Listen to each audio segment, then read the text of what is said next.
So it is, you can see, keeping it out, it's breakfast time, and we may get lucky and see it fly off and try and catch something.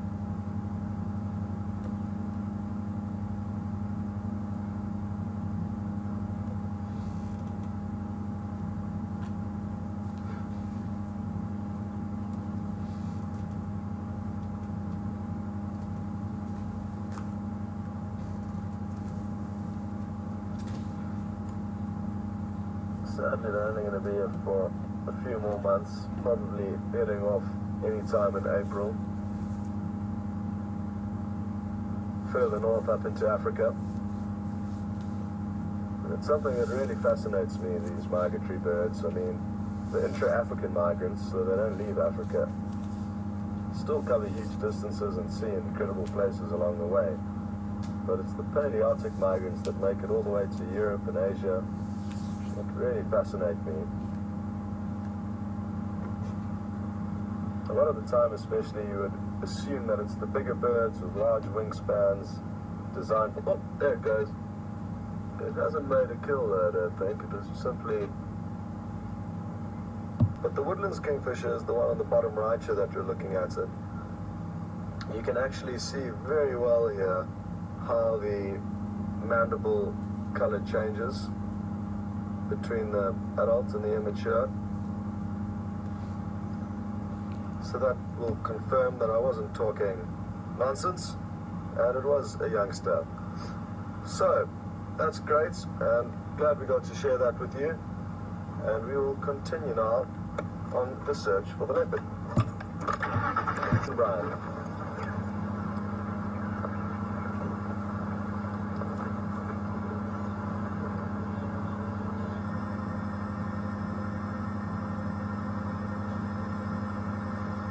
Morning, guys. We had a bit of luck. Brian and I found some lion tracks coming into Juma near Buffelshoek Dam, and we followed the tracks through. Saw where they crossed behind the dam, and found the tracks where they came out on the next road. And Brian pulled off a magnificent spot through the thick bush and spotted them all sleeping. So it looks like they've been walking for a while. As you know, guys, I'm quite new in the area, so if you guys could try help me ID which pride this is, and please send your answers on Twitter, #SafariLive, and on email to questions@wildearth.tv.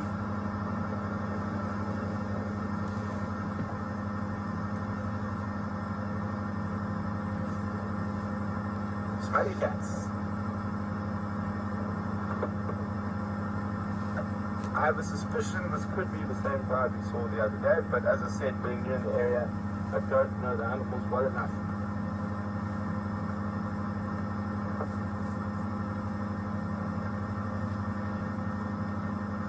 Judging from how flat the grass is, we've been here for a little while, and with this nice windy weather, and just judging on that female who stood up there shortly a little bit ago,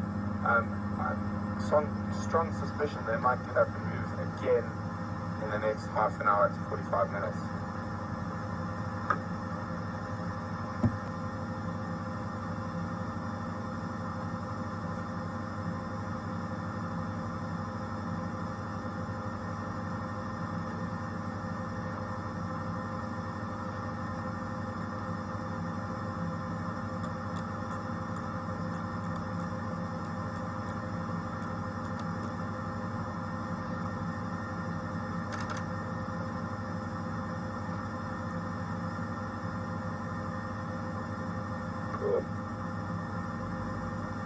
Having a bit of a groom.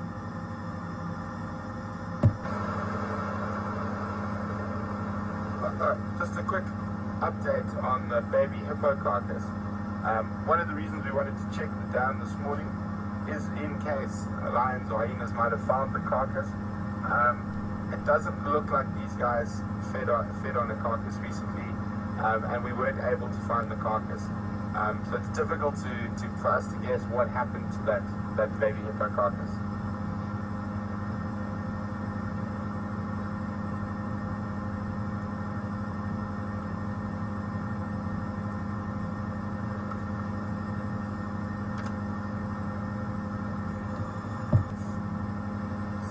7, 8.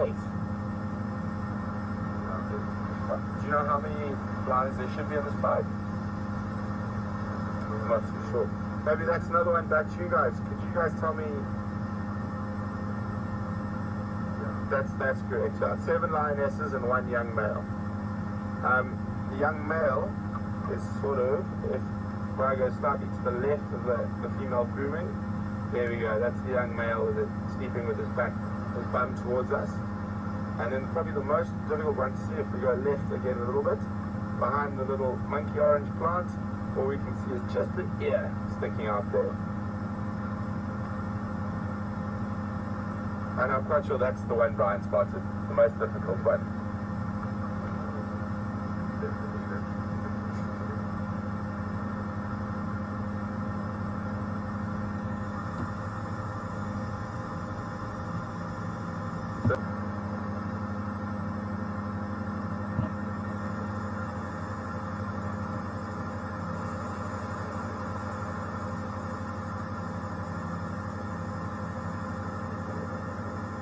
There's always something really special about tracking and finding your own animals.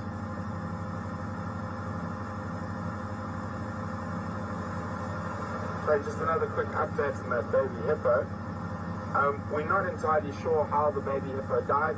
I mean, it's possible it could have been stillborn. It's possible it just got in between a fight between 2 adult hippos and just happened to be in the wrong place in the wrong time. That happens quite often with baby hippos.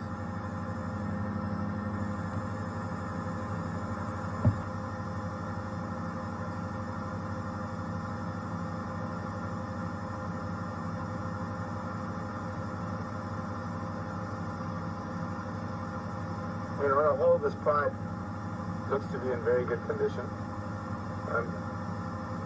One of the young females does have sort of enlarged elbow pad, which could be an indicator of feline tuberculosis.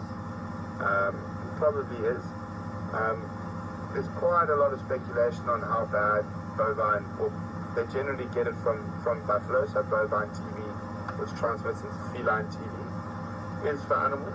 But on a whole, in the Kruger and this area, the prides seem to manage even if they are infected.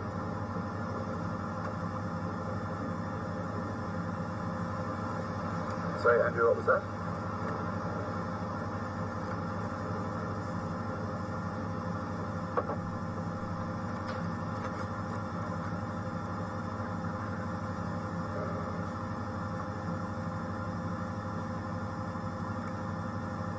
Bubbles look dam east, probably 200 meters from the Inyala Road North Junction, and Hippo Pools Road Junction.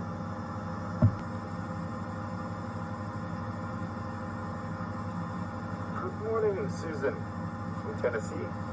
Welcome on Live Game Drive with us this morning. And Susan would like to know whether lions and other animals suffer from things like tapeworms, heartworms, and I presume liver flukes and other internal parasites. Yes, most definitely, and your predators are generally probably one of the worst. Lions definitely suffer from tapeworms, liver flukes, and other parasites. That's why you never ever touch predator feces, because there's always a lot of parasites in it. So yes, they do. The game drive vehicle coming in, so they just wanted to make sure what was happening. As you can see, they're completely unperturbed and head straight back down. Now, the reason we can get so close to these animals in a game drive vehicle, or even in a car, if you're in the sort of Greater Kruger National Park or whatnot, is because they do not have an instinctive response to a vehicle. A vehicle has only been around for about 100 years. So as long as we drive quite carefully and we respect the animals, and they don't have an instinctive response, so they don't know what it is. So if you sort of slowly habituate them by driving carefully, etc., they come to see the vehicle as just sort of something else in their sort of area and territory that they learn to just accept. Now, the reason why it's very difficult to get close to animals on foot, even impala or nyala or zebra, is because we have been the dominant diurnal predator for about the last 200,000 years, and there's been upright hominid predators for about 500,000 years. So that's why animals will react differently to us on foot as into the car. Also with the vehicle, we've got lots of smells that overpower, like diesel or petrol and oil, brake fluid, and also us people sitting in the car, we don't smell like when a lion knows people to smell like. We don't have that sweaty sort of humane smell, sort of an animal smell, because we've got shampoo and deodorant and insect repellents.